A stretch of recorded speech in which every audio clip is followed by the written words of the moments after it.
नमस्कार दोस्तों, aspirants campus में आपका स्वागत है। मैं रिचा और आज का जो हमारा लेक्चर है वो है प्रोडक्ट मेथड और value added method. National income निकालने के लिए हम एक और मेथड जो है हमारा थर्ड मेथड, जिसे हम कहते हैं प्रोडक्ट मेथड या फिर वैल्यू एडेड मेथड। ठीक है, दोनों सेम ही है। इसको हम इंडस्ट्रियल ओरिजिन मेथड भी कहते हैं। ठीक है, या फिर नेट आउटपुट मेथड भी हम इसे कह सकते हैं। ठीक है, तो प्रोडक्ट मेथड जो है वो मेथड है जिससे हम नेशनल इनकम को एस्टिमेट कर सकते हैं। कैसे?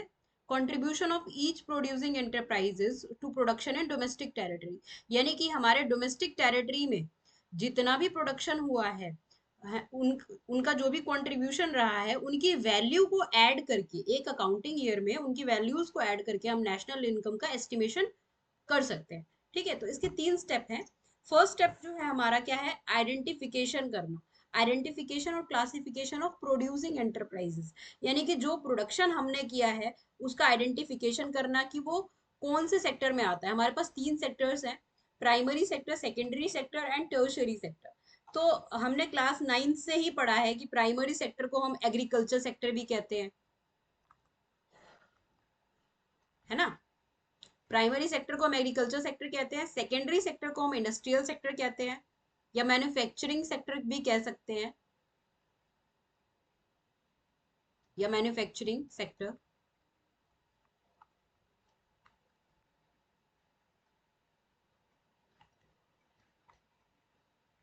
और थर्ड है हमारा सर्विस सेक्टर, यानी कि टर्शरी सेक्टर।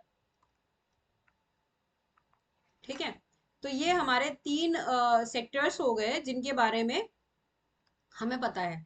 ठीक है, primary, secondary and tertiary. Agriculture sector में जैसे कि फिशरीज आ जाती है, या फिर जो हम खेती बाड़ी करते हैं वो सब आ गया, जो हमारा नेचर से मिलता है, वो हमारा प्राइमरी सेक्टर में हो गया। सेकेंडरी सेक्टर में जो नेचर से मिला हुआ है उसको हम इंडस्ट्रीज में ले जाते हैं और कुछ नई चीज बनाते हैं, उससे मैन्युफैक्चर करते हैं, उसको हम कहते हैं सर्विस सेक्टर। टर्शरी सेक्टर हो गया manufacturing sector, sorry, tertiary sector हो गया हमारा सर्विस सेक्टर। सर्विस सेक्टर में क्या होता है? जैसे ट्रांसपोर्टेशन हो गया, या फिर जो शॉपकीपर्स सामान बेचते हैं, जो सर्विस का काम कर रहे हैं, वो कुछ नया बना नहीं रहे हैं, वो एक तरीके से सेवा दे रहे हैं। ठीक है, तो उसको हम कहेंगे सर्विस सेक्टर। तो सर्विस सेक्टर जो में अभी सबसे ज्यादा लोग इन्वॉल्व है, तो पहले तो हमें ये देखना पड़ेगा स्टेप वन में कि हमारी इकोनॉमी का ये कौन सा पार्ट है। सेकंड स्टेप आता है हमारा calculation of gross value added और जीडीपी एट मार्केट प्राइस, है ना। ग्रॉस वैल्यू एडेड और GDP at market price same है। ठीक है, ग्रॉस वैल्यू एडेड को ही हम जीडीपी एट मार्केट प्राइस भी कहते हैं। तो इसमें हमारा क्या होता है? पहले तो वैल्यू ऑफ आउटपुट देखी जाती है। दूसरा हमारा होता है इंटरमीडिएट कंजम्पशन, है ना। जो मतलब वैल्यू ऑफ आउटपुट, जैसे कि जो चीजें आपने बेची है तो उसकी क्या वैल्यू है। चेंज इन स्टॉक, यानी कि जो सामान हमारा है उसके स्टॉक में कितना चेंज आया है। ठीक है, तो सेल्स के हमारे दो पार्ट हो गए। सेल्स जो है हमारा, पहले तो डोमेस्टिक सेल, मतलब एक कंट्री की बाउंड्री के अंदर जितना सेल हुआ है उसको हम कहेंगे डोमेस्टिक सेल। अब उस कंट्री से जो बाहर जाके सेल हुआ है, विदेशों में जो सेल हुआ है, उसको हम कहेंगे एक्सपोर्ट। तो सेल्स में जब हम इन दोनों को जोड़ेंगे तो हमारा सेल्स आ जाएगा। चेंज इन स्टॉक हम कैसे निकालेंगे? जो हमारा क्लोज स्टॉक था और जो ओपन स्टॉक है, दोनों को माइनस कर देंगे तो हमारा चेंज इन स्टॉक आ जाएगा। जब इन दोनों को हम जोड़ देंगे, ऐड कर देंगे, तो वैल्यू ऑफ आउटपुट आ जाएगा। उसके बाद उसमें से हम माइनस करेंगे इंटरमीडिएट कंजम्पशन। इंटरमीडिएट कंजम्पशन को हम कहते हैं purchase of raw material. Raw material जो हमने परचेज किया उसको हम नेशनल इनकम में काउंट नहीं करते हैं। ठीक है, क्यों काउंट नहीं करते हैं? क्योंकि वो डबल काउंटिंग की प्रॉब्लम उससे होती है। ठीक है, तो वो हम आगे देखेंगे। उसके बाद आता है हमारा डोमेस्टिक परचेज। ठीक है, उसमें आता है हमारा domestic purchase, purchase of raw material में। एक तो हम अपनी कंट्री में जो परचेज कर रहे हैं वो हो गया हमारा डोमेस्टिक परचेज, और हम किसी और कंट्री से जो सामान मंगा के हम खरीद रहे हैं उसको हम कहेंगे इम्पोर्ट। ठीक है, और थर्ड स्टेप हो गया हमारा formation of national income. Formation of national income कैसे होता है? एनएनपी, यानी कि net national product at factor cost, इसको हम कहेंगे नेशनल इनकम। ठीक है, तो जब हम फैक्टर कॉस्ट निकाल फैक्टर कॉस्ट मार्केट प्राइस से जब हम फैक्टर कॉस्ट पे आते हैं तो हम क्या करते हैं? एनआईटी, ठीक है, नेट इनडायरेक्ट टैक्स को हम माइनस कर देते हैं। और अगर हम डोमेस्टिक से नेशनल पे आते हैं तो हम क्या जोड़ते हैं, NFIA, net factor income from abroad. और हम अगर ग्रॉस से नेट पे जाते हैं तो हम क्या माइनस करते हैं, डेप्रिसिएशन। तो ये हमने जो फॉर्मूले पहले भी किए थे, ठीक है। तो ये वही फॉर्मूले हैं कि जब हम मार्केट प्राइस से फैक्टर कॉस्ट पे जाते हैं तो हम क्या माइनस करते हैं और क्या प्लस करते हैं, ठीक है। अब देखिए, अगर हम यहाँ पे इंटरमीडिएट गुड्स को माइनस नहीं करेंगे तो प्रॉब्लम ऑफ डबल काउंटिंग आ जाएगी। क्या आएगी,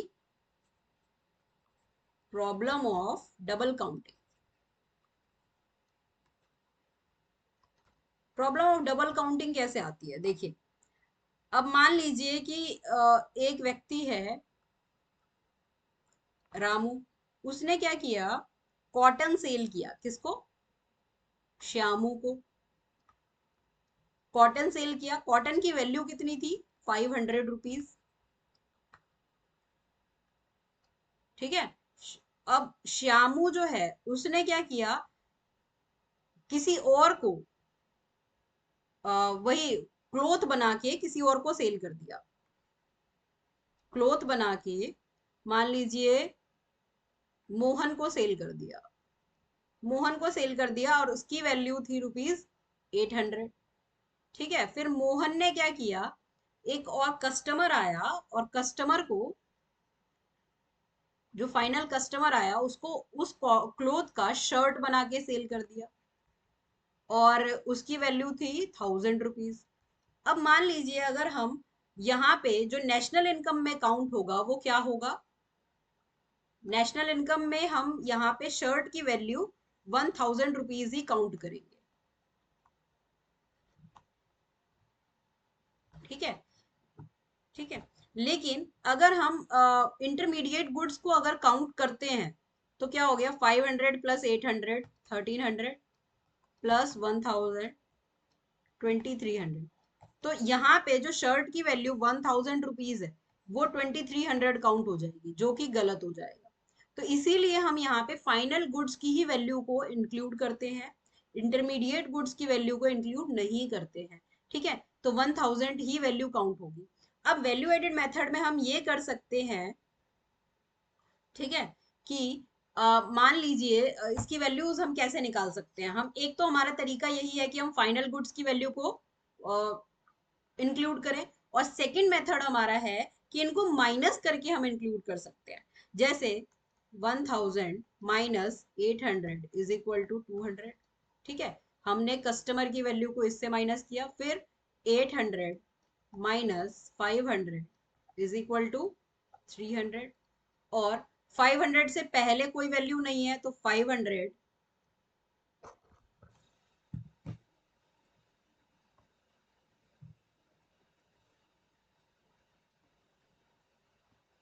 sorry 500 minus 0 is equal to 500। तो यहाँ पे टोटल वैल्यू हमारी कितनी आ गई, 500 और 500 1000। तो यहाँ पे आ गई ना हमारी ₹1000। तो या तो हम इस मेथड से निकाल सकते हैं या फिर हम फाइनल गुड की वैल्यू को ले सकते हैं। तो वैल्यू एडेड मेथड में ये दोनों मेथड्स काम आते हैं, ठीक है। तो if you like the video then do subscribe the channel for more video updates. Thank you so much. तो ये हमारा वैल्यू एडेड मेथड जो है ये कंप्लीट हो गया है। Thank you.